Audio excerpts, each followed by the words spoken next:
唔知你敢有这款心色气？大师大教授带团队研究，利用机器甲问卷来研究咱人的心色气。发觉讲，台湾的民众的心色气，伫23个国家内底排名是吊车尾。研究发觉，咱台湾的查甫比查某较有这款心色气。另外，阿斯伯格症的患者，一般认为较无心色气，较无爱讲笑话。团队发觉讲，会当利用课程来培养。生活真郁闷，若是来甲听一寡笑话、看喜剧，安尼笑笑一个，保持这个心情较松朗。大师大教授带研究团队透过问卷、资讯做影仪，这个研究方法，发现讲咱台湾人查甫比查某更较有这个心色气。我们发现说，男生是比较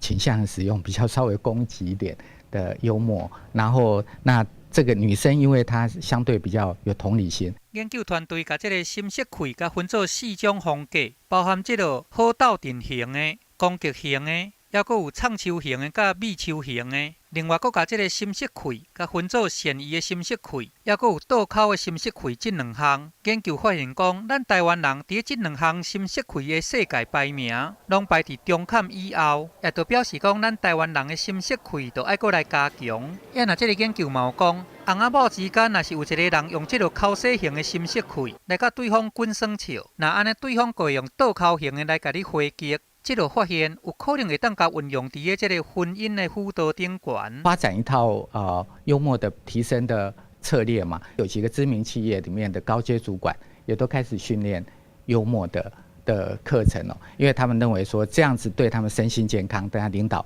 都是一个蛮有帮助的方法。透过这项研究，会当来帮助阿斯伯格症的患者，通更较斗大来融入咱的社会，会当来辅导企业的头人，会当较有心色气咧，来改善工作的环境。研究团队嘛，更较希望讲未来会当来结合这个 AI 的科技，建立这个会晓心色气、开讲破豆的机器人，望甲机器人的互动，来降低咱人生活的压力。记者综合报道。